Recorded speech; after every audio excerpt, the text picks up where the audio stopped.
Good morning and good afternoon, depending on where you are. My name is Brian O'Gallagher, and I'm delighted to welcome you to the third in a series of webinars organized by the ETSAP, which is one of the technology collaboration programs of the International Energy Agency and hosted by UCL. I want to thank Paul Dodds, Maya and the team at UCL for hosting these webinars. And I'm looking forward to a great discussion on modeling clean energy transitions, focusing on different approaches and tools that are used by two of the flagship publications by the International Energy Agency, the World Energy Outlook and the Energy Technology Perspectives document. This event is being recorded, so please be aware of that. And if you don't want to be recorded, you're very welcome to leave the webinar. We will have two presentations, and then we will have a question and answer session. So I would encourage people to use the Q&A facility within Zoom to pose questions to either or both of the speakers.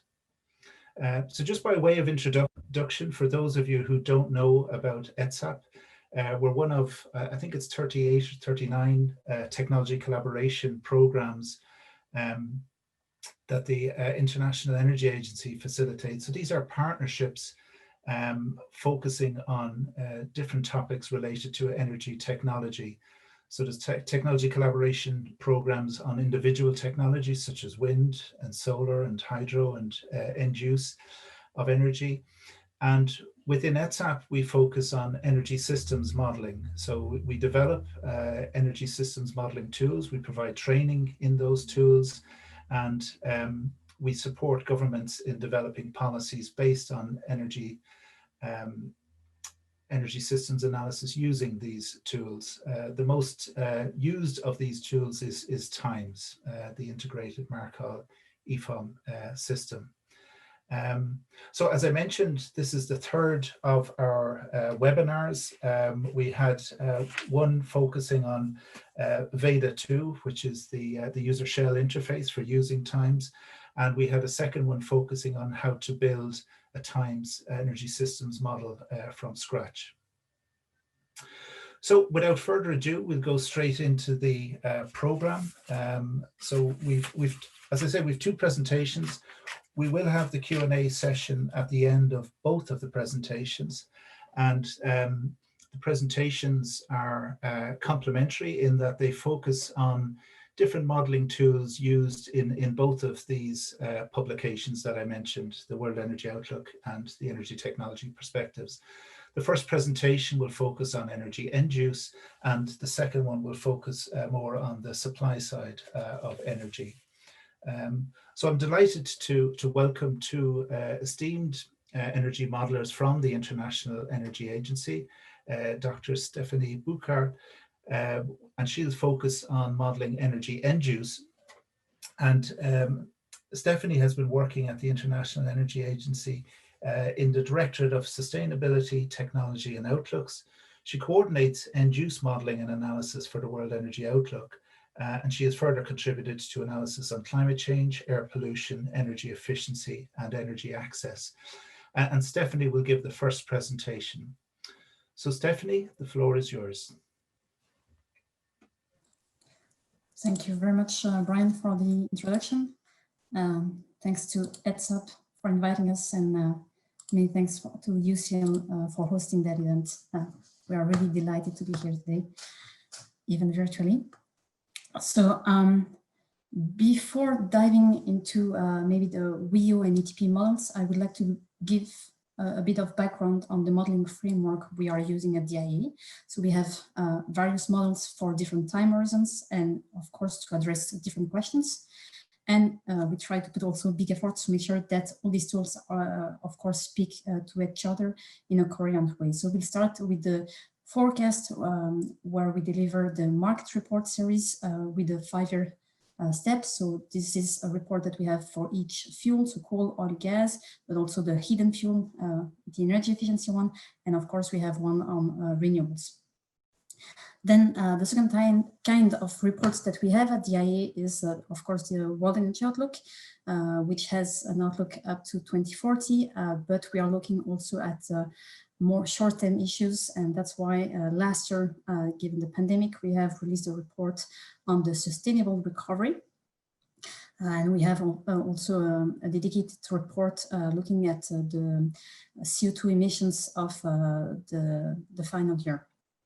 Then, as Brian said, we have another flagship publication, which is the Energy Technology Perspective, which is out to 2070 and focus on energy technologies, and this year in particular on the readiness of technologies to achieve decarbonization scenarios.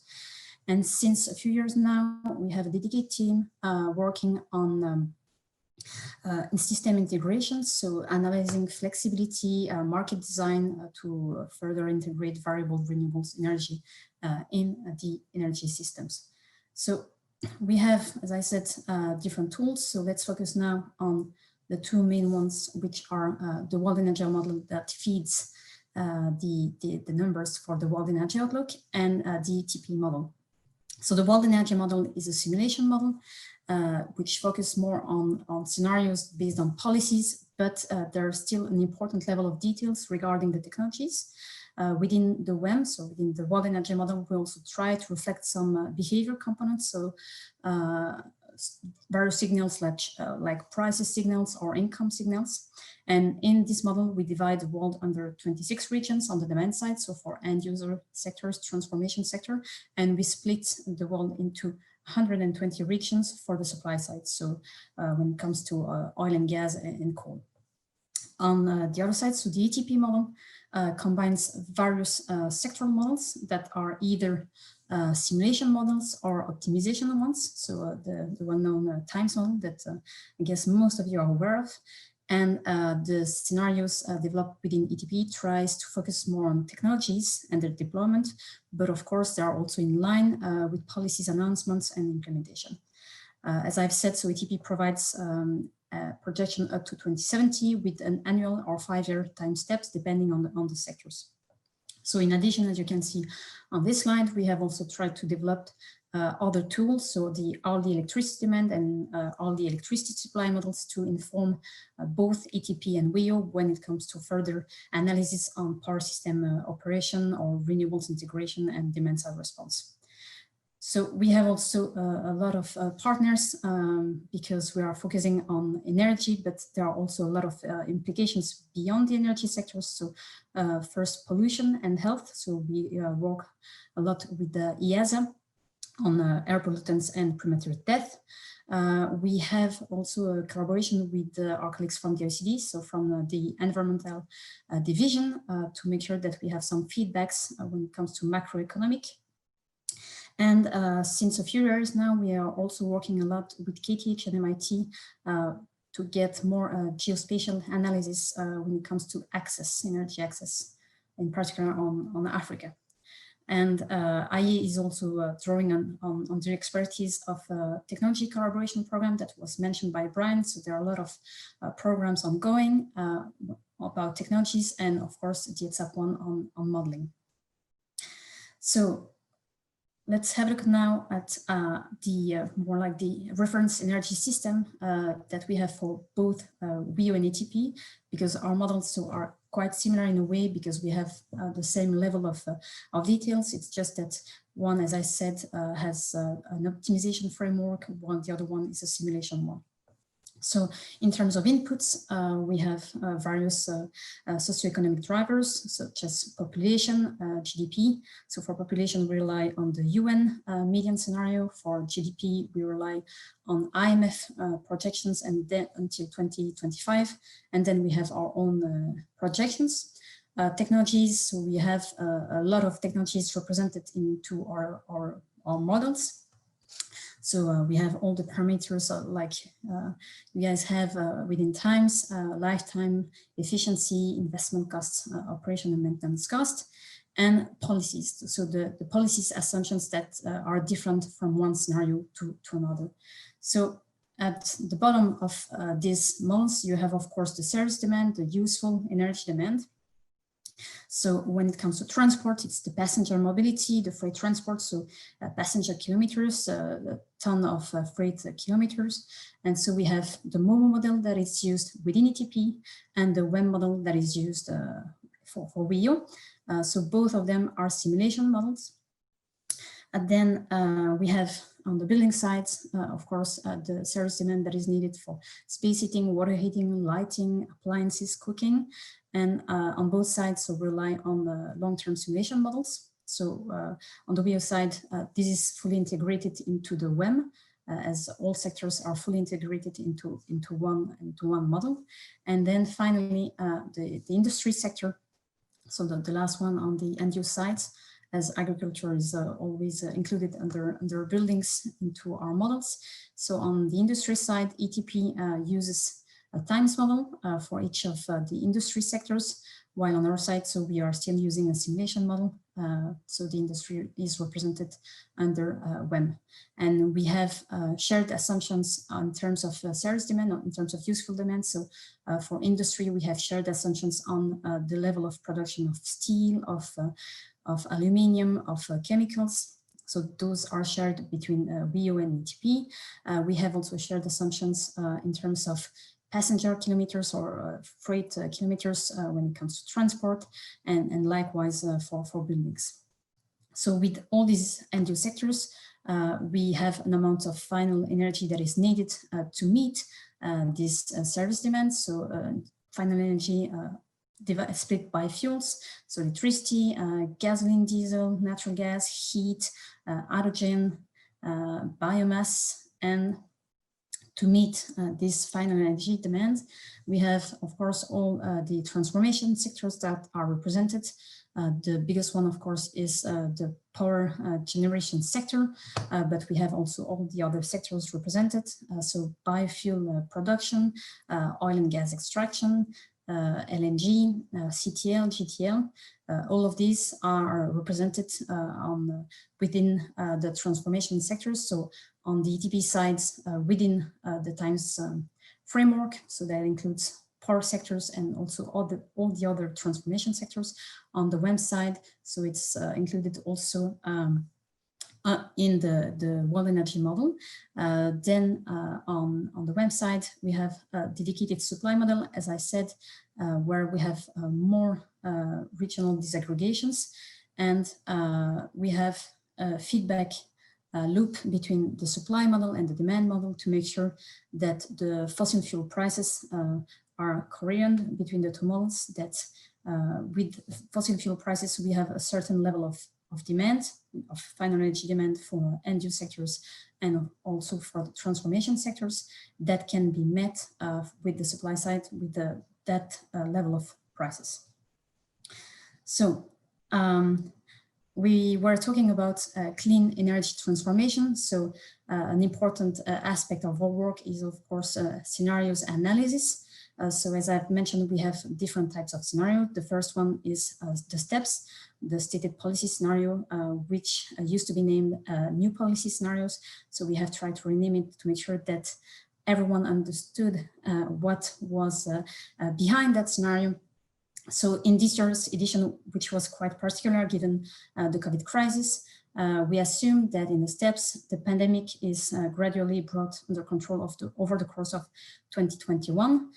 And this allows for a steady recovery in global economic activity. And into these scenarios, we include all the policies, intentions, and targets that are announced by governments, as long as they are backed up by detailed plans and measures to ensure that those policies can be achieved.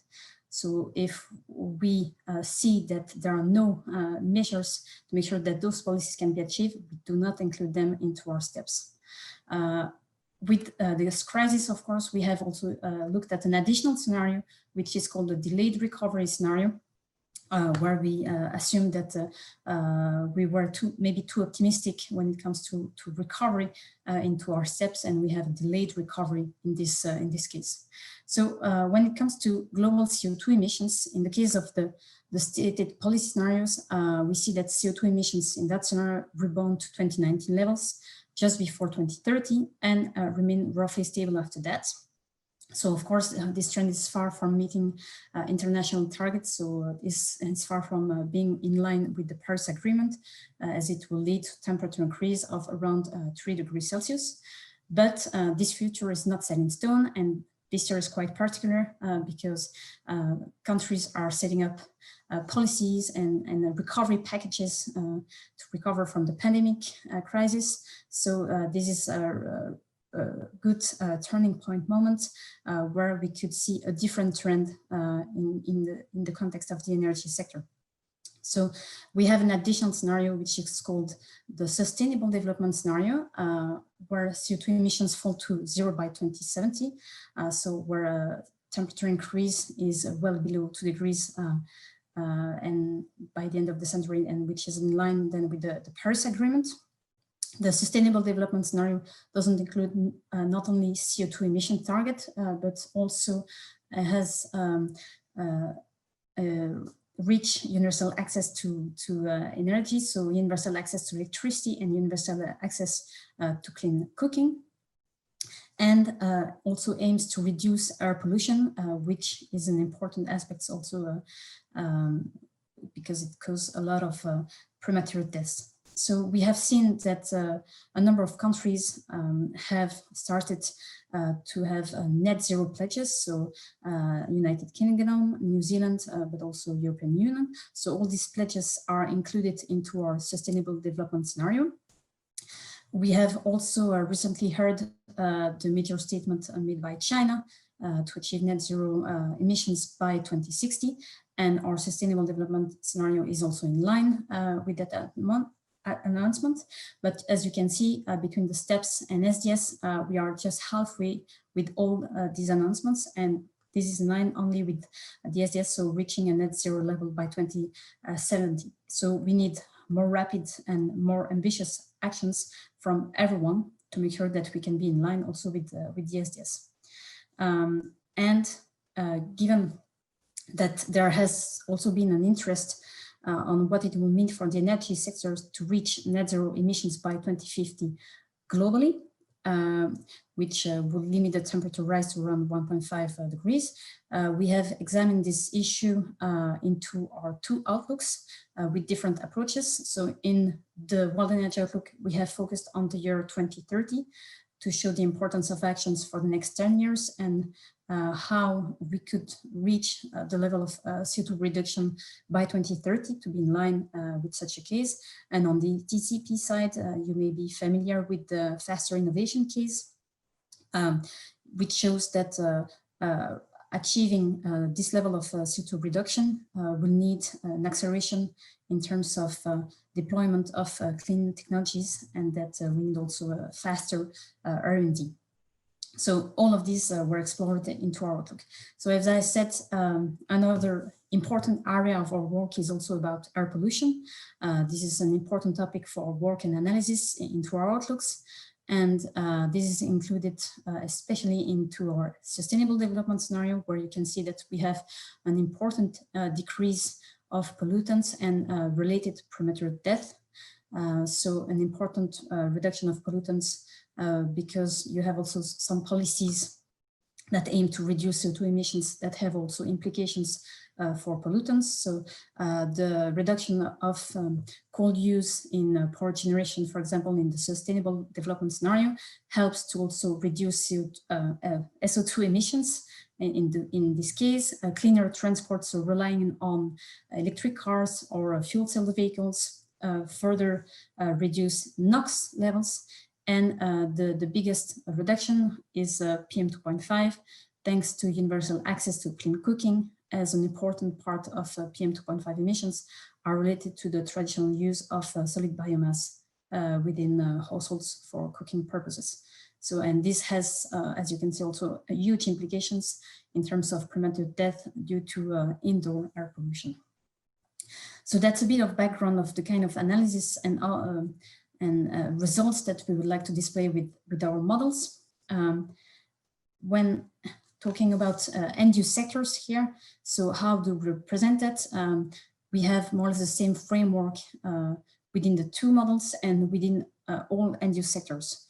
So we start on the left-hand side with the useful energy demand, so the energy services, what do people want? So here you have some illustration about the building sectors, but for industry, of course, it's about steel production, it's about aluminium production, so the amount of steel that is required in every single country. So that gives us an amount of steel production that will be needed. And of course, production and demand are different by country because there are some trades of all these industrial products, and that's also represented into our models. So we have a requirement for new service demand.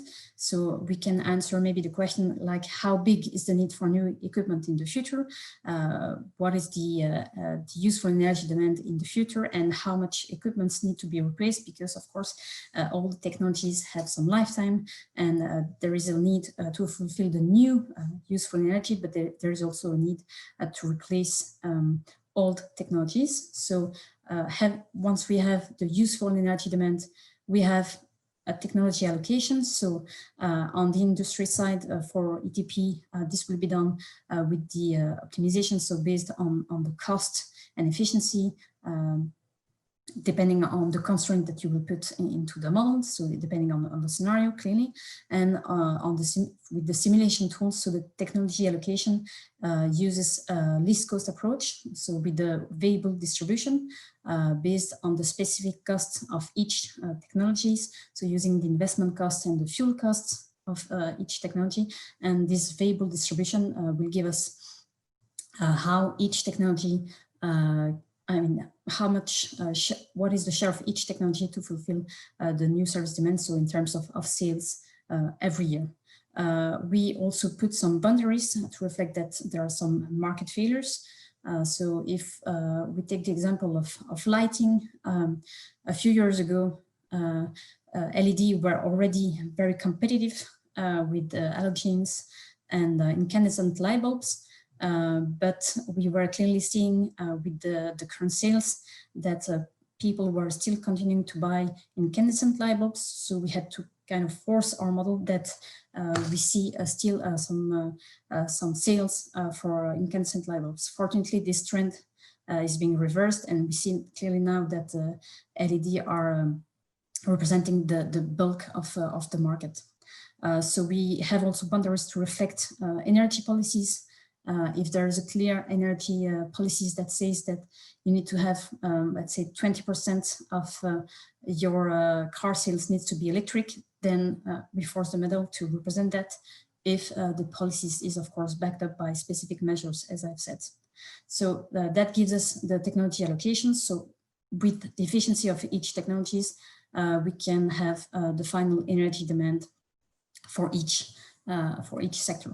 So that's more or less the framework of our model. So if we look here, for example, at buildings, building sectors, so residential sector, but also commercial sectors, you see that on the left-hand side, all the inputs, so the historical data, so all the energy balances that we have from our colleagues from the statistic divisions, and also the socioeconomic data that we have for the building sector in particular. So we use, of course, population, but also urbanization rates, electrification rates that we gather given our work on electricity access, and gross national income per capita to make sure that we can have the drivers needed for the building sector. So the number of people per household, the floor area in residential sector and in commercial sector, so non-residential, and the appliances ownership.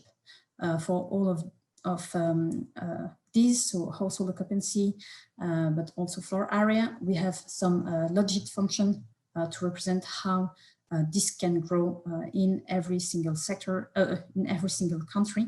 And then we aggregate those values for the specific regions that we have both in ETP and WEO models. So we have the drivers, then we have the useful energy demand that can be linked to those drivers. So we have a split of the activity demand in the building sectors for between 6 end uses, so space heating, space cooling, water heating, cooking, lighting, and appliances. Appliances is split by various types of appliances, so fridge and freezers, washing machine, dryers, dishwashers, TVs, and all the plug loads that continue to represent an important part now of electricity demand within the household, given that there is a lack of energy efficiency measures for those particular appliances.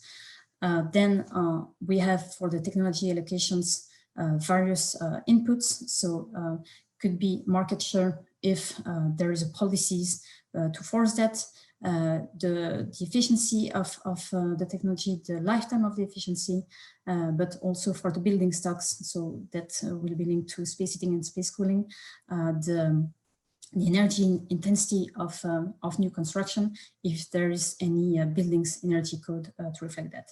So in terms of output, like I've said before, we will have the final energy demand, but also all the CO2 emissions that are linked to that sector. So CO2 emissions from the use of fossil fuels directly within each sector, but also the indirect CO2 emissions from the use of electricity and heat. And the related investments, in particular, related investments for energy efficiency. So a particular important focus for the building sector is on the mandatory energy building codes. So we see that more or less today, so that number is for 2017, but the number didn't change dramatically over the last 3 years. Half of the building existing stock is under mandatory energy building codes, but that there are nearly 3/4 of countries that do not have mandatory energy codes. Those 3/4 of countries represent only half of the building stock today, but they represent most of the growth in terms of floor area. So this has important implication for the future. So if we look at how this building stock may evolve by 2050, given the current policy framework, so given the current building codes that we have today in the various countries, we see that nearly 2/3 of the floor area growth will not be compliant with mandatory energy policies. So this is kind of missed opportunity within the current policy framework, because there is a risk to lock in inefficient capital stock for the long term, because there are some solutions that are already cost effective to reduce energy use and emissions in new buildings. So for example, when we can adapt the orientation of new buildings, or by using shading and improved glazing to improve thermal comfort, those solutions are already quite cost competitive, so they could reduce dramatically the need for energy for buildings in the future. Another important aspect of our work related to buildings is about energy access. We were on a declining trend since 2030 when it comes to electricity access in sub-Saharan Africa. So there were important progress made in several countries in Africa, such as in Kenya, Senegal, Rwanda, and Ghana. But you clearly see that the pandemic had an important impact on progress towards the Sustainable Development Goal 7, the SDG 7, which aims to reach universal access to energy. So we have seen that the progress of electricity access has been reversed, and population without access to electricity is set to increase again in 2020. We have assessed that close to 600 million people live without access to electricity in sub-Saharan Africa. So the pandemic has of course had huge implications, because it has forced governments to shift their priorities to emergency measures related to health, and there was a kind of lack of funding for electricity access issues. So in our outlook, we see that the number of people without access to electricity can still decline in the case of the stated policy scenarios, because that takes into account all the policies that have been announced. So they should kind of recover in the years to come. But in the case of a delayed recovery scenario, we could see that the number of people without access to electricity may increase again up to 2030. And in the steps, even though we see a decline, this is far from reaching universal access to electricity, which will need an annual decrease of a number of people without access to electricity, an annual decrease of around 60 million people every year. So far from this goal that we meet into the sustainable development scenario. So this was for the building sectors. Now let's have a quick look at the transport sector. So it has more or less the same structure as buildings, as I've said, but we have, of course, different activity variables. Two important ones. One is, of course, the PKM. Usually in models, you have either PKM or VKM. In our case, we use the PKM, and for freight, we use TKM. To derive those activity variables, we rely mostly on GDP, also population and prices, and we split the transport sector among various subsectors. So the first one, the biggest one, the road transport, where you have a disaggregation by type of vehicles, so PLDV, LCV, trucks, bus, 2 3-wheelers. Then we have the aviation sector, where our colleagues from ETP relies on the model from UCL. Then we have the rail and navigation sectors, and all the small other sectors like pipeline that is included into the transport sector. So that's the framing of the transport sector. And then we have so from the activity variables, the need for useful energy demand, then the technology allocations based on the least cost approach, and then final energy demand that can feed into the transformation sectors. So a particular analysis that we had this year, and in particular for the transport sector, it was about the role of behavioral factors, because in 2020 we were in extensive lockdowns, and many of us still are in lockdowns. We have worked remotely, and we have avoided flight travels. And the impact of these in 2020 were quite dramatic, especially on transport. But these behavioral factors were also forced changes. We didn't do that by our choice.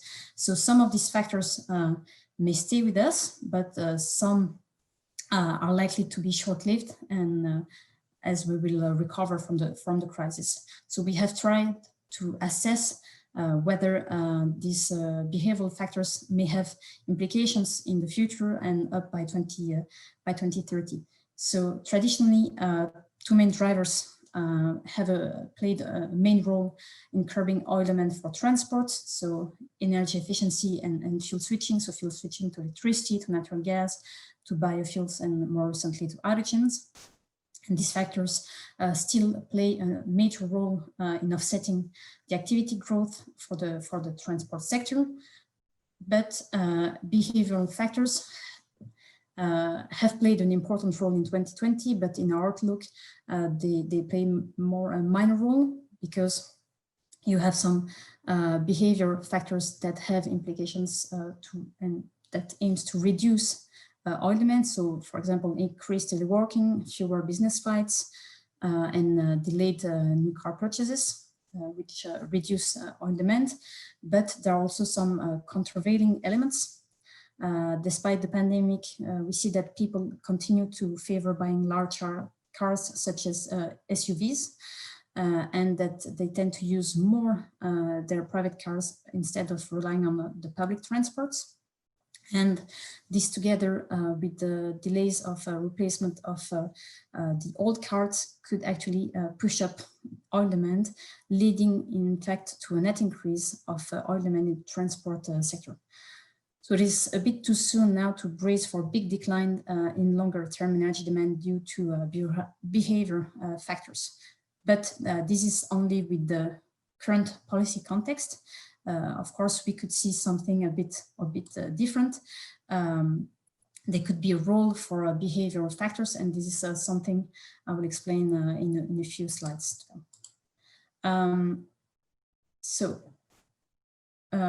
When it comes to decarbonization, and for the transport sector in particular, a clear metric, a clear indicator that we have in mind is about electric cars and also more recently fuel cell vehicles. So these technologies are already deployed in many countries, and with the steps, so with the current policies that we have in all the countries regarding transport, there is a continued growth in the deployment of electric cars. And we see that in terms of trucks, there's really a modest increase in electric or fuel cell trucks. So you have both electric and fuel cell vehicles included into this graph. So in the case of the sustainable development scenario, so to achieve the reduction that will be needed in the sustainable development scenario, there is a much greater growth for passenger cars. So we see that nearly 40% of passenger cars sold by 2030 are electric. The number today is only 2.5%, so there is a need to have a big increase when it comes to electric cars sales.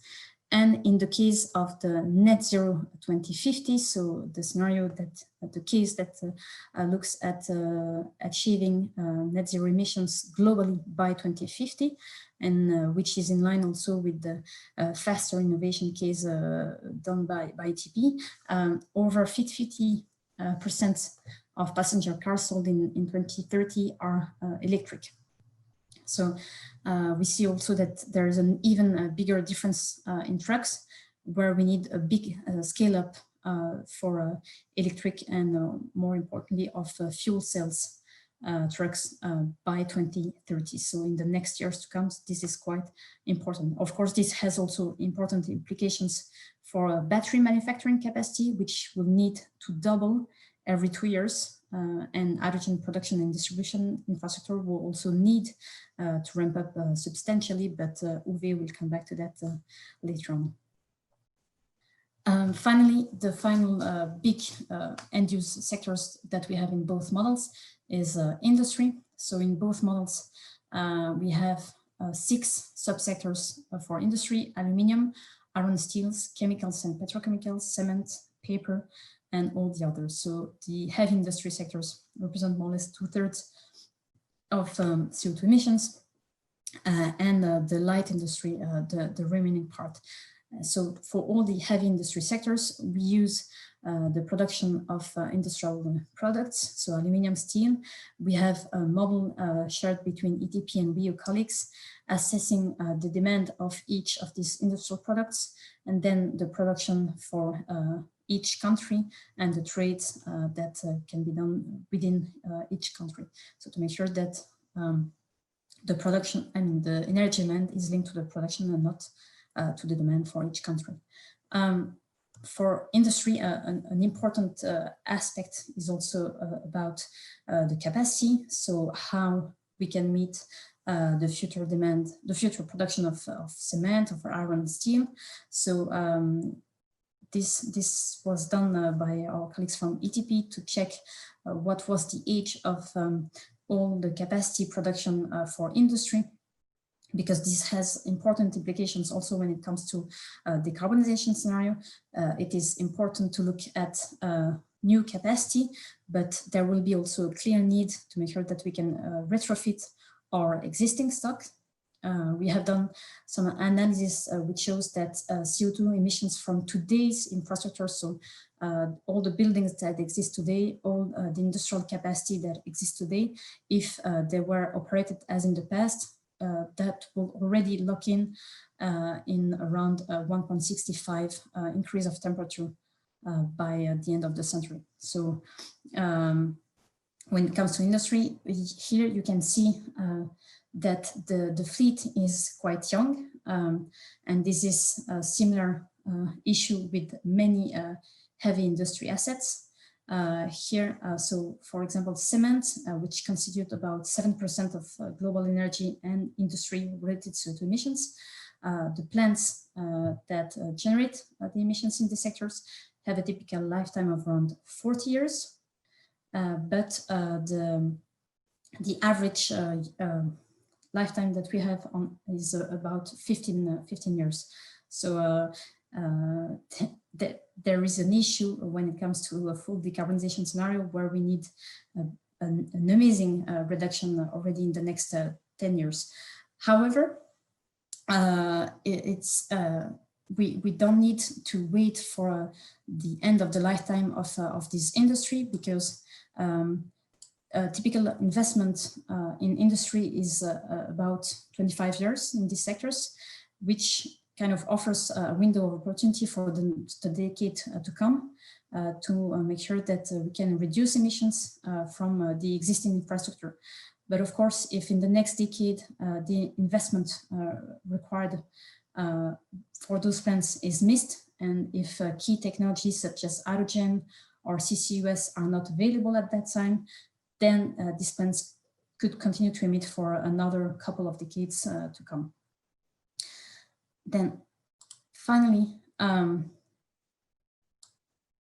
achieving net zero emissions globally by 2050. So this shows you the level of reduction only by 2030, but it will require an important set of actions to go above and beyond the already very ambitious measures that we include in this SDS, and decisions over the next decade are going to be critical. So the power sector that Uwe will discuss about in a few minutes is of course front and at the center of efforts to reduce emissions in the SDS, and will need to work even harder in the case of the net zero 2050 case. But we will need also additional changes in end-use sectors to deliver also an important reduction in the two scenarios. And in the case of the NZD 2050, we have also explored how behavior changes could also contribute to the CO2 emissions reductions that will be needed by 2030. So if we go a bit into detail of these behavioral changes, that's the first time that we have modeled that for the World Energy Outlook. We have assessed a range of behavior changes in the residential and road transport and aviation sectors to reduce CO2 emissions in those three sectors.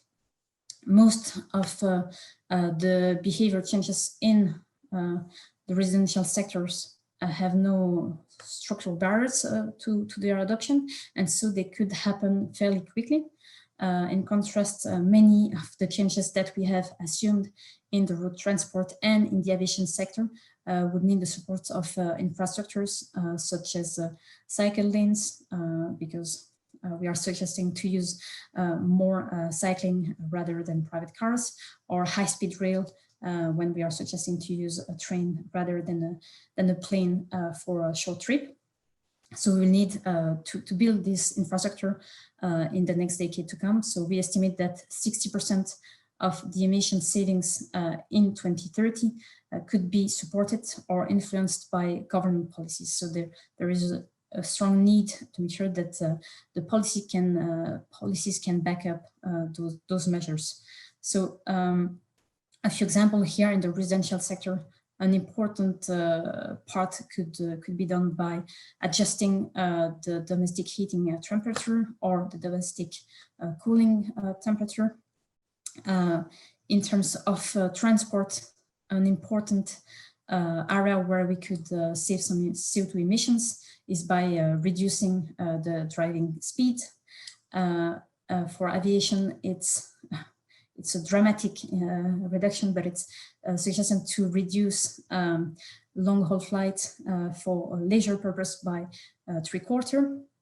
And we have assessed a lot of various behavior measures that could be implemented to achieve the reduction that could be needed in the NZD.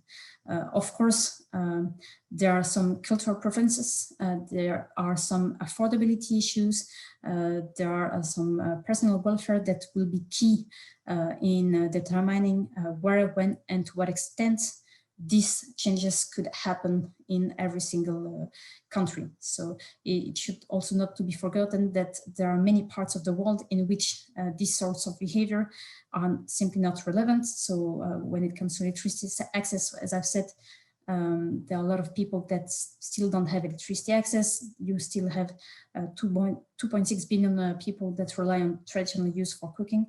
And under state policies, these numbers also improve only slightly, as we have seen previously. So the changes that we'll need in a big decarbonization scenario could also come from behavior, and that's something that we have modeled this year. So now leave you the floor, Uwe, to discuss more about energy transformation sectors. I might just quickly introduce Uwe first. Thank you very much, Stephanie. That was excellent.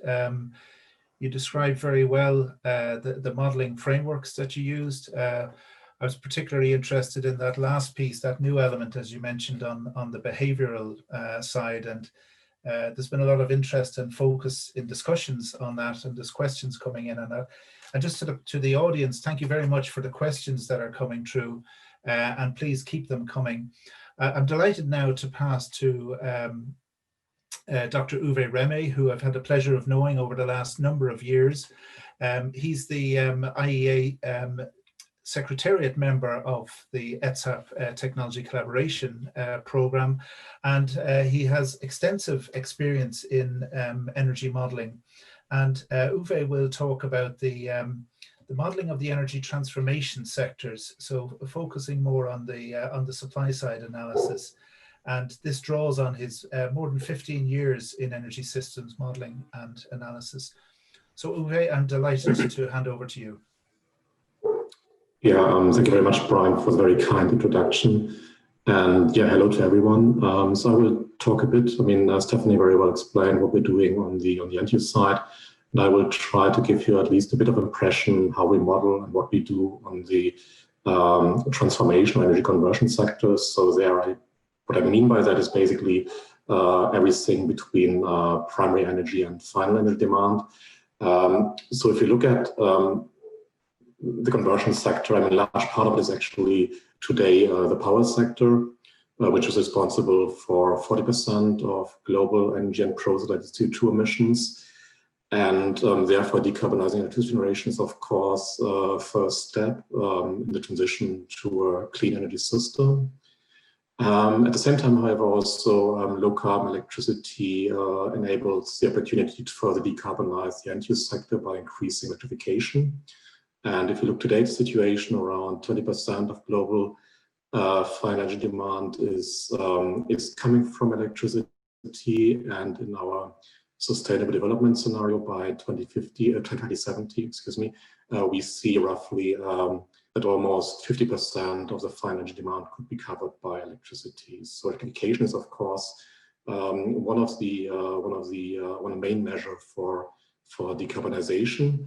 But one also has to keep in mind that not electrification cannot be done everywhere. There are also limitations where it's more difficult to directly use electricity. For example, if you look at the some hard to abate sectors, particular in the transport sector, we think about long distance transport like aviation and shipping, also parts of heavy transport. So there we need alternative fuels. And one option there is, for example, to look at liquid biofuels. And overall biofuels in our sustainable development scenario account in 2070 for 60% of the global energy demand in the transport sector. So it's an important contribution. Of course, there's the issue, if we talk about bioenergy, what's the availability of bioenergy, how much can be sustainably being sourced. So it also means that we also have to look at alternative options or alternative clean our low carbon energy carriers that could help to address some of these challenges that we see in parts of industry or parts of transport, or as I said, sometimes also referred to as hard to abate sectors. And there is one option, I guess, which is attracting these days a lot of attention, is of course hydrogen. And overall, in a sustainable development scenario, hydrogen provides around 6% of the cumulative CO2 reductions. So it's lower than what we see for biofuels and also for electricity. For example, electricity provides 20% of the cumulative CO2 reductions in our sustainable development scenario relative to the stated policy scenario. But still, hydrogen can play an important role in some specific areas or parts of the energy system. So if you look, for example, here at the transport sector, again, hydrogen also in the form of ammonia can be an interesting energy carrier for shipping. Hydrogen can also be used or further converted into liquid fuel and then, for example, used in the aviation sector. Where, for example, hydrogen covers or synthetic derived fuels cover 40% of the global aviation demand that we see in 2017 in our sustainable development scenario. So again, the entire sector or conversion sector is quite critical in providing these low carbon fuels, whether it's electricity, whether it's in the form of bioenergy or in the form of hydrogen and hydrogen derived fuels for the end-use sector to further facilitate or support the decarbonization of the overall energy system. Not all the technologies that are needed to produce these low carbon fuels in the transformation sector are actually ready and available today. Many require further technology innovation. For example, I just mentioned synthetic fuels, often also labeled or referred to as powered liquid fuels, but also if you look at some advanced biofuel production pathways, they still require further technology development and also cost reductions. So what I want to show you, or just give you some idea about, if we look at the entire energy system, what's actually really the role of technology innovation that's needed in sustainable development scenario. And so what we've done here is that we looked at the CO2 reductions, or the difference in CO2 reductions between our sustainable development scenario and the stated policy scenarios, and decompose the CO2 emissions by the technology maturity level of different technologies. And if you look at these the numbers of the different wedges here, one sees that mature technologies, for example, here this includes technologies like hydropower, also third generation nuclear in the power sector, contribute around 1/4 of the overall cumulative CO2 reductions. One also has to keep in mind, again, that's relative to a counterfactual scenario. In this case, our stated policy scenario, already these two technologies already play an important role also in the stated policy scenario. To some extent, the contribution here is a bit, one could argue, is maybe underestimated to some extent due to this kind of the approach. But still, we need further. We need also to look at less mature technologies. And the second category we have here is what we called early adoption technologies. So these are technologies that are already commercially available today, but require further technology development, policy support, or further cost reductions to become competitive. And these, for example, includes, or this category includes technologies like electric vehicles, electrolyzers, or fuel cell vehicles. And this category provides around 40% of the cumulative CO2 reductions needed to reach net zero by 2070. The third technology category that we have here is technologies that are currently at demonstration stage. They provide around 1/6 of the cumulative CO2 reductions, in particular important in sectors like heavy industries and long distance transports. And examples for technologies in this category are, for example, CO2 capture at cement plants, hydrogen, electrolytic hydrogen being used for ammonia production in the chemical industry, but also on the transport side, for example, large electric ships. And then the fourth category that we on the technology side that we need are kind of large prototype or technologies that are at a large prototype stage today. And here, for example, we look at, or this category includes technologies like hydrogen-based steel making, or for example, direct air capture. Now, what becomes quite evident if one looks at these at this figure is that around 1/3 of the cumulative CO2 reductions needed to reach net zero by 2070 actually coming from technologies that are today at a demonstration or at a large prototype stage. So further development or technology innovation is needed, and actually what we assumed here is that within the next decade, technologies that are today a demonstration or large prototype stage have to reach the market.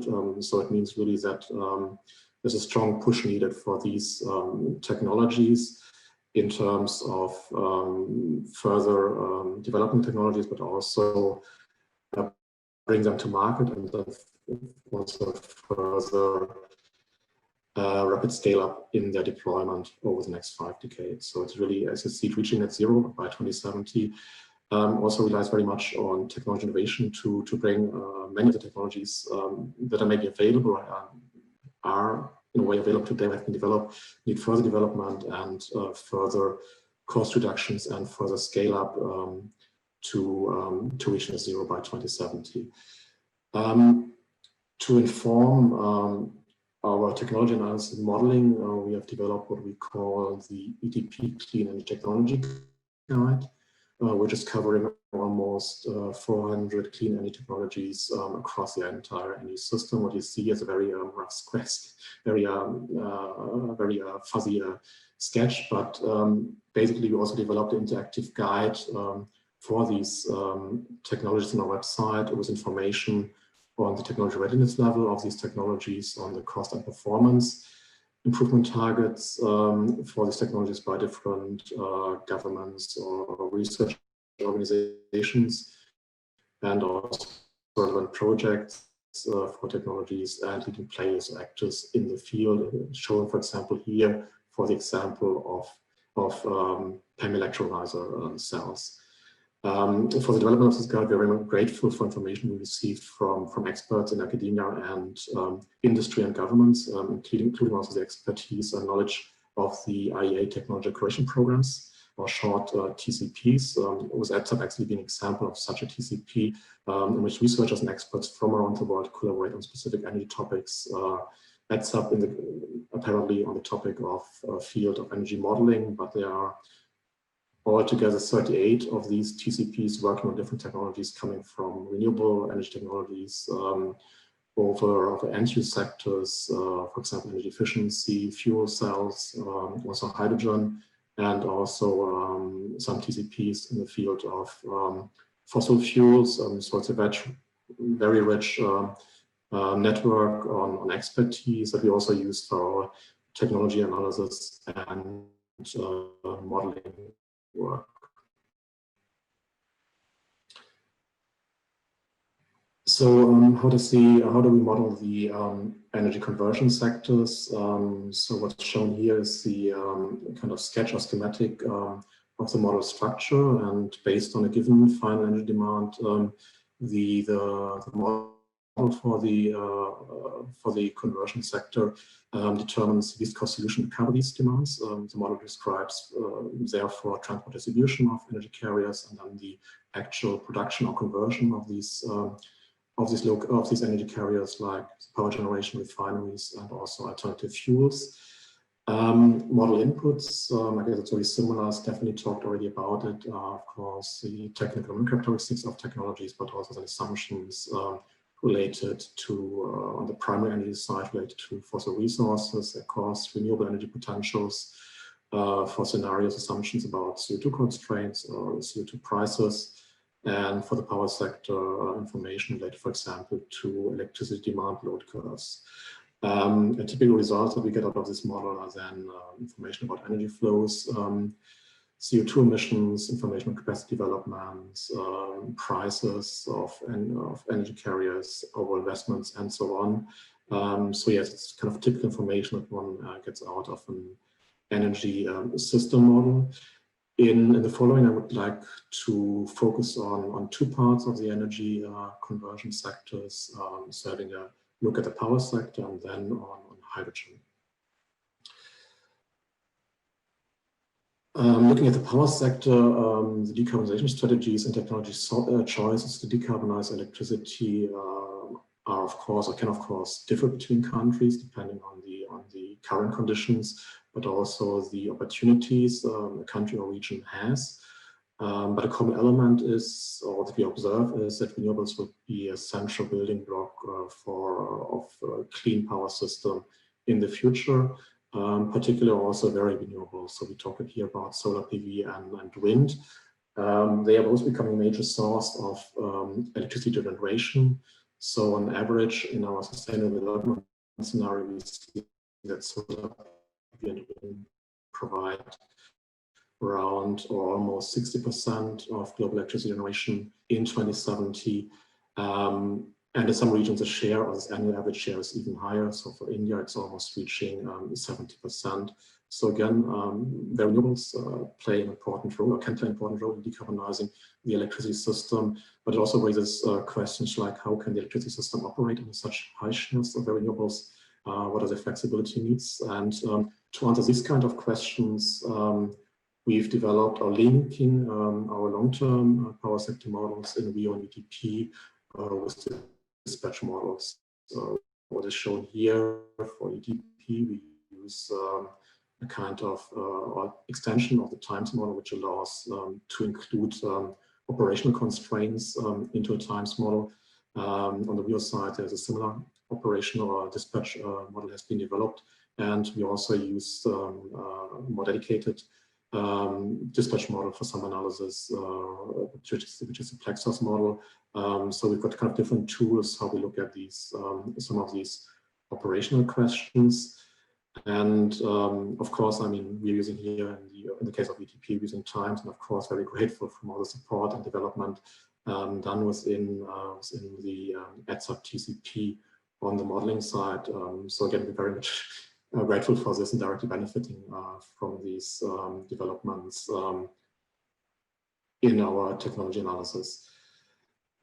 Coming back to the flexibility needs in the power sector, a kind of common element actually across scenarios is also that there will be rising flexibility needs in the future in the power sector globally. Already, if you look at the stated policy scenario, we see that flexibility needs are likely to double between today and 2040. What do we actually mean by flexibility needs? One way to measure flexibility needs is at the hourly level. So specifically the hour-to-hour ramping rates to fully integrate wind and solar PV, and at the same time also respond to changes in electricity demand. And what you see here for power systems are the hour-to-hour ramping rate needs from dispatchable generation. And each dot that you see represents one single hour. And what one can observe here, for example, already situation looking at 2019, for example, in Europe, we see the ramping rates of around 20% from hour to hour, caused by increasing electricity demand, at the same time decline generation from solar PV and wind. But the flexibility needs are actually becoming much larger in the future, already in the stated policy scenario by 2040.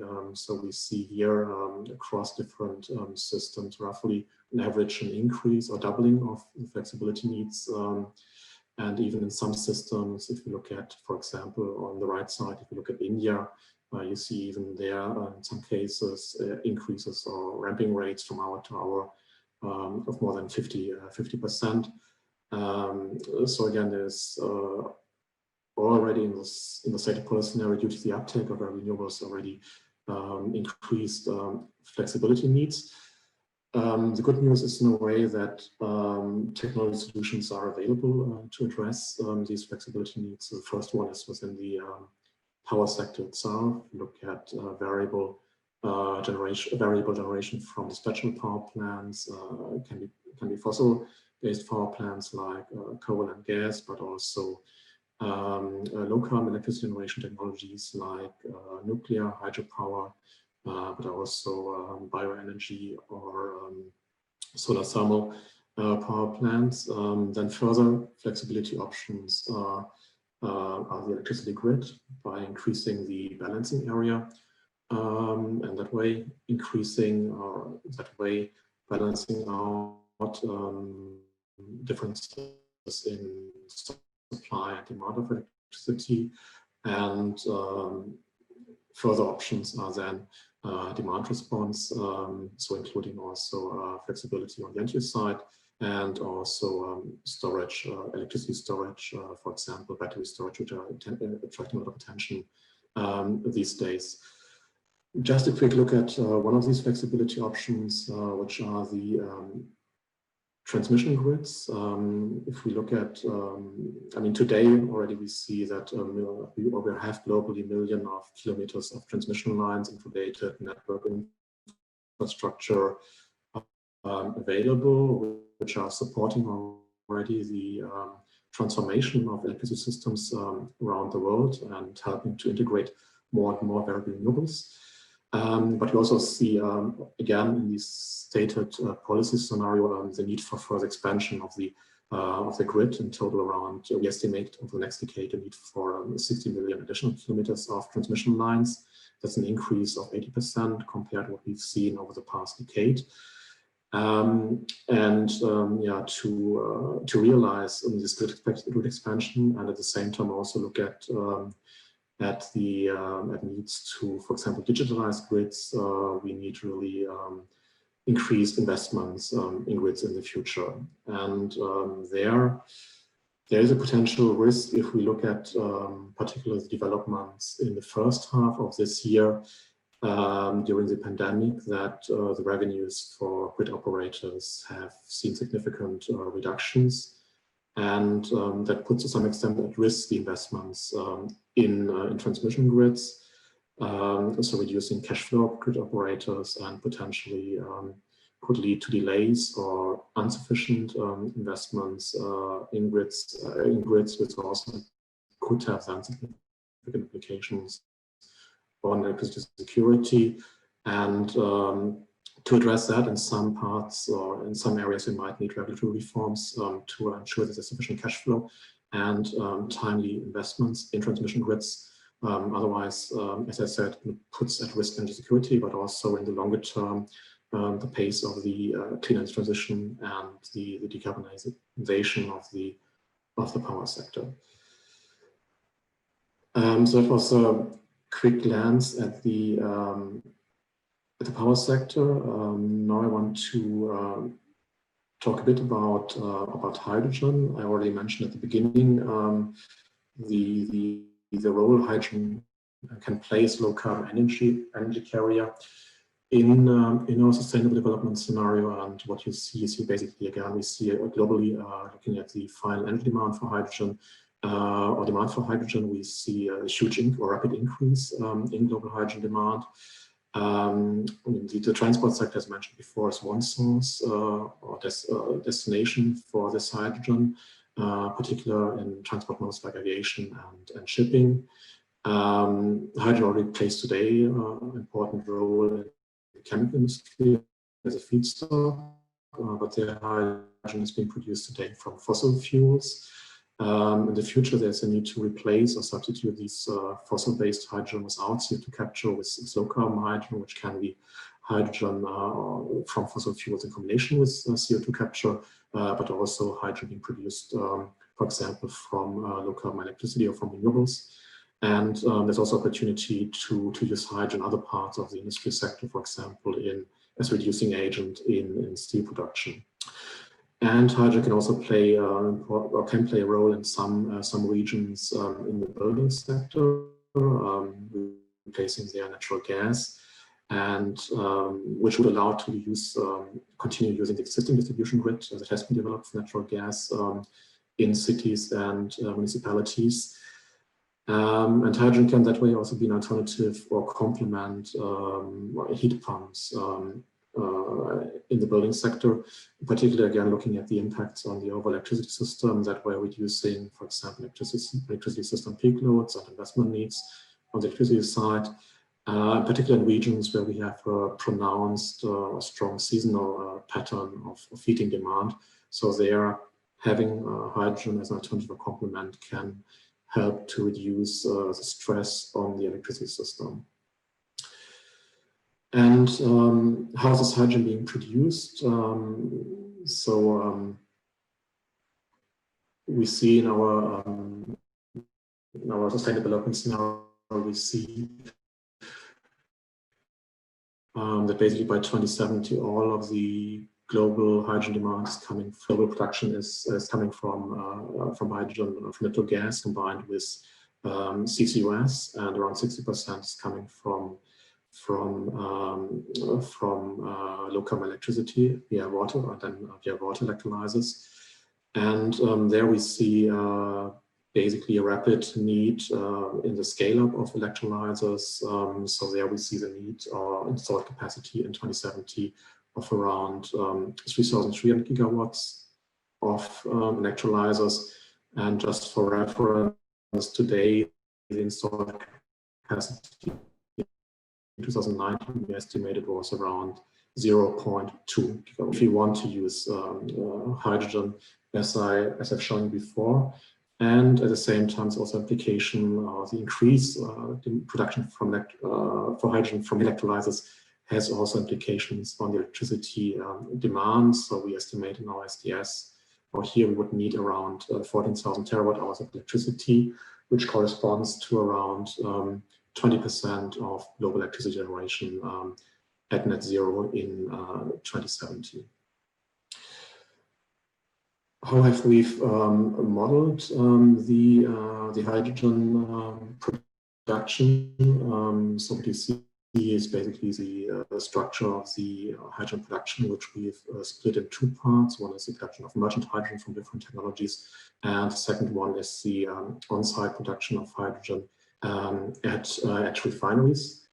And a large part of this hydrogen production is directly used, as I've shown before, either directly, for example, in the transport sector, directly as a fuel in fuel cell vehicles.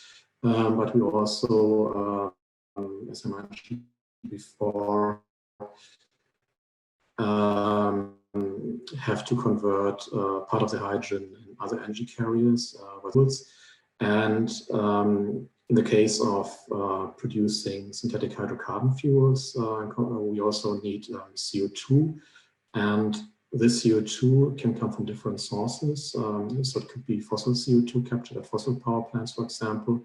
It can come from biogenic or biofuel plants, or it can come from direct air capture. And in the modeling, we differentiate these different CO2 sources because, of course, if we use fossil CO2 as an input to synfuel production, this fossil CO2 is later again released to the atmosphere when the fuel is being burned, for example, the transport sector. So the CO2 impact of these synthetic fuels very much depends on the CO2 source which is being used. Well, many of these production processes that you see here can be, in a way, modeled in a straightforward way. In a model like Times, but also in the World Energy. If we look at production of hydrogen from electrolyzers via dedicated or from dedicated renewables, depends also on the renewable resources in the country or region. And that way, the question is how much potential is actually available in the region to produce hydrogen from renewables, what are the related costs. And to understand better these aspects, we've developed a separate geospatial model for the production of hydrogen from dedicated solar PV and onshore wind, also with the option to combine them in so-called hybrid plants to take advantage of increasing the full load hours by combining, for example, solar PV and onshore wind. And starting point for this analysis is, of course, the renewable resources for solar PV and onshore wind, for which we've used hourly data sets. Offshore wind so far has not been included in our analysis, but it's something that we're currently working on. So what you show you in the following is basically just based on onshore wind and solar PV. And what we've done is basically for each grid cell that you've seen in the previous global map, we've solved a small model to determine the optimal mix of onshore wind and PV to produce hydrogen via electrolyzers. This is basically the analysis done with a small times model and at an hourly level, and that way we determine for each grid cell what is the optimal mix of PV and onshore wind, what is the electrolyzer capacity needed. Also, one option is also to some extent to curtail electricity to increase that way the operating hours of the electrolyzers. And we also use this kind of model or started to use this kind of model for other fuels, for example, shown here in gray and dashed for synthetic hydrocarbon fuels, but also for ammonia. Just to give you some idea of the results that one can get from this kind of analysis. So what you see here are then, in the case of Australia, the resulting electricity and hydrogen production costs. The technology assumptions here are based on the stated policy scenario in 2040. And also one can have a look at the hourly generation of what's actually the mix through over time between solar PV and onshore wind.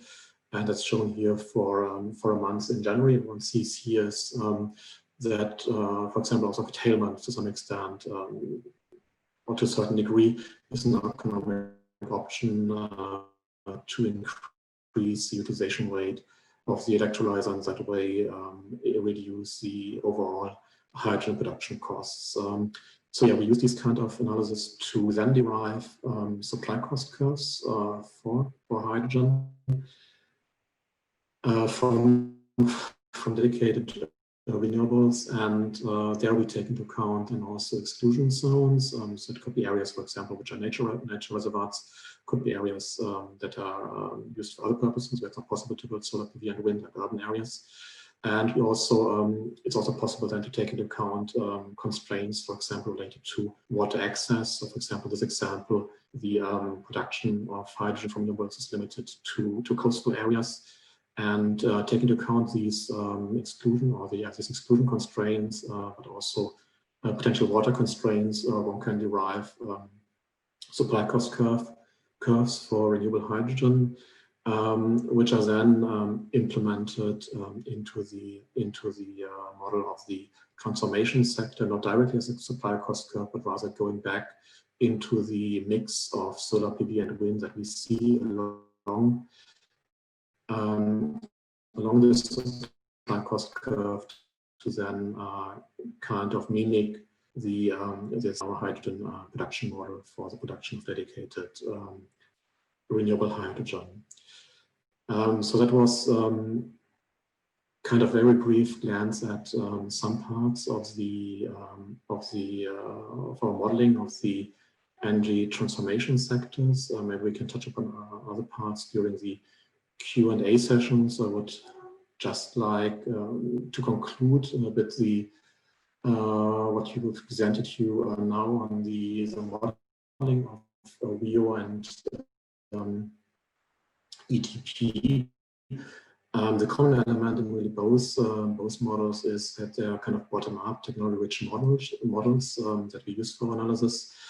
I mean, the focus is, of course, on the energy sector. I mean, in tendency, the world energy model is particular looking or focusing on parts like policies related to also questions related to energy markets and consumer behavior, as Stéphanie explained before. While with the ETP model, we are focusing more on long-term energy transitions, which is also reflected in different model horizons for these two models, and also looking at the role of new and emerging technologies, as I tried to explain when we looked at the decomposition of the CO2 emissions by technology maturity. And the common element in our modeling work, actually the two scenarios, so steps in SDS, which we developed together with both models, take advantage of the relative strengths of these two modeling tools, and this is also reflected in the circumstance that since this year, we're using basically really exactly the same two core scenarios in the World Energy Outlook, but also in energy technology perspective, which are the STEPS and SDS scenarios. And of course, I mean, everybody who does modeling knows that an energy model is never really ready. There's always needs to further improve, enhance the model, because the questions, the focus, the questions are changing that one needs to address. So model is constantly under development, I would say. And it's also something what we are doing at the IEA and with both our modeling tools. So we're looking at new questions like how can we, I mean, how much consumer behavior is, for example, needed if you want to reach net zero emissions in the future, but also that if we are really looking to a net energy system, particularly if you look at the supply side, you also have to take into account more temporal and spatial aspects, as I have tried to explain very briefly on the power sector side, but also if you look at hydrogen production. So there's also further development needs that we have to try to improve the handling of these temporal and spatial constraints in our models. Yeah, and I guess with that, I stop here. And as I said, we can discuss further questions during the Q&A sessions. So thank you very much for your attention so far. Thank you very much, Uwe. That was excellent. And just three reflections. I really liked the way you framed the challenge in terms of the innovation needs of some of the technologies. And as somebody who is director of a research center, that's very useful for us in the research community. Also, I liked the way in which you characterized the collaboration between IEA and ETSAP, that particular example on dispatch modeling of electricity as one example where the TCP developments and the IEA activities, the synergies between those and the collaborations that can emerge. And the focus on hydrogen as well was the third element I thought was very important in the context of as governments increase in their ambition in terms of emissions reduction, hydrogen is coming more to the fore in discussions. Now we have 8 minutes for Q&A. I want to thank everyone who's submitted a question. Stephanie and Uwe have answered some of them in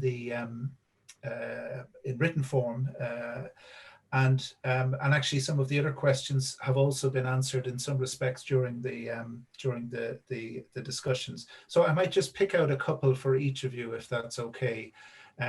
So for Stephanie, Hannah Daly has a question. Of course, Hannah, a former colleague of yours who we were delighted to welcome back to Cork. The behavior change new aspects that you touched on in the net zero scenario, are these likely to be, or how could they be considered perhaps in the SDS scenario in the future? Another question then from Yolanda on the how have you considered rebound effects? And I think maybe the last one is from Serban in terms of the this is a tricky one as part of the people side, but not so much on how they use energy, but this question of prosumers and like people who might generate electricity or energy in their home and look to export it. So those three questions, please, if you could, the behavioral aspects and maybe extending that into SDS, rebound effects and prosumers. Thank you, Stephanie.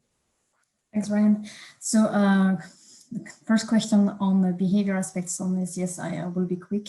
We will discuss what kind of features we include into our SDS scenario in the year 2021. We didn't decide yet if we will include behavior or whatever other topic or feature. So ongoing discussion, I'll say, and you will see that, I guess, in next October or November when we will release the update of WEO 2020. But the way also that, we have thought about NZDs, and we have looked at all the work that is done, of course, by IPCC And that's why we have focused also on 2030s to show how big the reduction is needed for the next decade to come. And for people to understand that, I mean, this reduction is about 45% in a decade. So it's not something minor, and that we need strong actions, and that behavior could be part of that, as long as it's backed up by policies, because some measures are quite drastic. We know that. Regarding the rebound effect, yes, part of this included, and that's represented by energy prices. Of course, when we have lower energy demand thanks to energy efficiency, this links to lower energy prices on the supply side. So part of this direct rebound effect is included, but more like the indirect rebound effect, because you will have higher income. This will need a feedback loop with more macroeconomic model, and we don't do this currently, but this could be, of course, an interest area of work to make sure that we include more macroeconomic feedback, especially maybe with the recovery packages that are set up by countries. That could be a very interesting area of work. And maybe that answers also a question from Nicolo Bitossi on the areas where we could improve WEO and ETP models, as maybe a macroeconomic feedback. And maybe on the prosumer side, that's more the transformation side. So I guess Uwe will be in a better position to reply to that one. Okay, thank you very much, Stephanie. Uwe, to yourself, Stephanie mentioned Nicolo's question. There was two parts to that. One on improvements, and you showed in your conclusion side some of the areas of improvements, but he also asked about the challenges, given the energy system is much more complex. And I think you've showed with how you've treated the treatment of hydrogen, how that's emerging and how you're addressing that. But maybe I just add uncertainty to that, because as well as being complex, there's increased uncertainty. So you might reflect on that.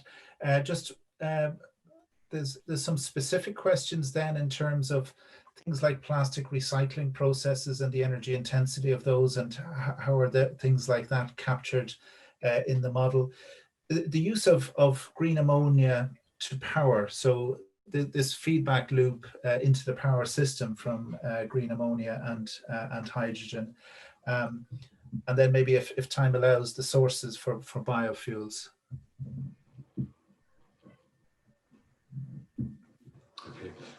Great. Yeah, I mean, just maybe some try to be brief responses to these different questions due to the time constraints on prosumers.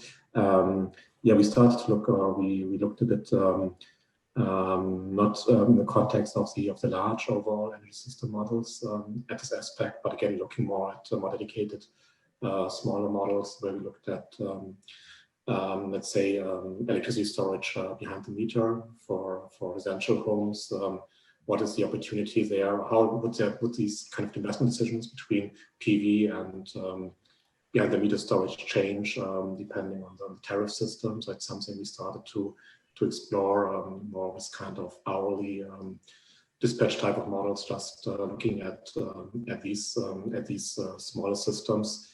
And again, very much depends on the tariff system again that's in place in the region country. That's really very much specific. How one can what is the tariff system, or when they can phrase or invert the question, what would be a good tariff system also then for the overall energy system, or from the overall energy system perspective, to reach a certain outcome, let's say in terms of storage deployment, how much then these behind the meter storage, for example, can support the overall system. So it's something that we haven't yet the ultimate answer to analyze or to model that, but we try at least to look at bits and pieces of these questions by some more in a case study style of analysis. Yeah, challenges, development needs. I talked a bit about, yeah, we see really the need to look more at spatial aspects. I mean, temporal aspects, I guess dispatch modeling now has become, I guess, or linking long-term models with dispatch models, I guess is something like, to some extent, I would say a common approach these days. I mean, it's done, I guess, I know that you, Brian, at UCC are doing that as well. To some extent, I see some more opportunities also, or needs for geospatial analysis to better, at least because particularly we are coming from a global model, so we somehow always face a challenge that we are in the modeling itself aggregating things, but still want to reflect some of these local constraints in these global modeling. So that's what we try, for example, to explain for hydrogen. In terms of uncertainties, it's more on the data input side. More generally, I would say, because we're looking at, or have the ambition to look at a global model and how to get data for different parts of the world. So it's something we kind of struggling just to describe what's the energy system, what's the energy situation of the energy system today. So I would say that's really one of the challenges that we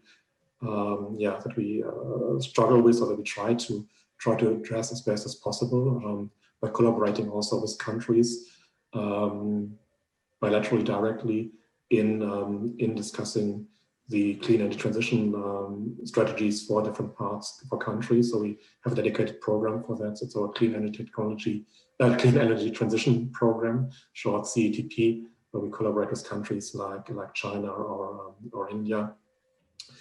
In terms of plastic recycling, it's something we consider in our chemical model. So that's something that we take into account. On green ammonia and hydrogen power generation, we see some hydrogen uptake in power generation in the SDS. It may be also linked a bit to the challenges. What we want to address a bit better in the future is also the role of long-term storage in the power sector, because what I presented today was a bit more the hour-to-hour flexibility needs, but also how can we better look at the needs for seasonal and long-term storage. And there, hydrogen can play an important role. It's something we're currently working on to, again, using hourly models to also address some of these long-term flexibility needs. And I guess it was... Yeah, the sources of biofuels was the last one, but... exactly, source of biofuels. Excuse me. Yeah, there we're taking different sources in a way to estimate, let's say, the residues of bioenergy, agriculture or forestry, also from wood manufacturing industries. So there we, for example, relying on data from the FIO to derive these potentials. Then we also look at data sets like from YASA, the GIEZ data on available land areas for potentially for crop production, and so it's a bit of a mixture of different sources that we use to derive the potential of bioenergy, but we also look, of course, of what's done, particularly by experts working on bioenergy resource modeling. So we also take expertise from these analysis and then feed it into our modeling work. Excellent. Well, thank you very much. That brings us to the close of our event. It was my great pleasure to chair this. I want to thank Stéphanie and Uwe for excellent presentations, and also the manner in which you engaged with the questions. I want to thank the audience for listening in. We had over 110 attending, so I hope you found it useful, and I want to thank you all for the questions that were submitted. And finally, I'd like to thank UCL, in particular Paul Dodds and Maya and her team for hosting this webinar. Just a date for your calendar: our next webinar, ETSAP webinar, will be on January 21st, and it will focus on developing and using GitHub as a tool for model development, for Times model development. So thank you all very much, and have a wonderful day. Goodbye.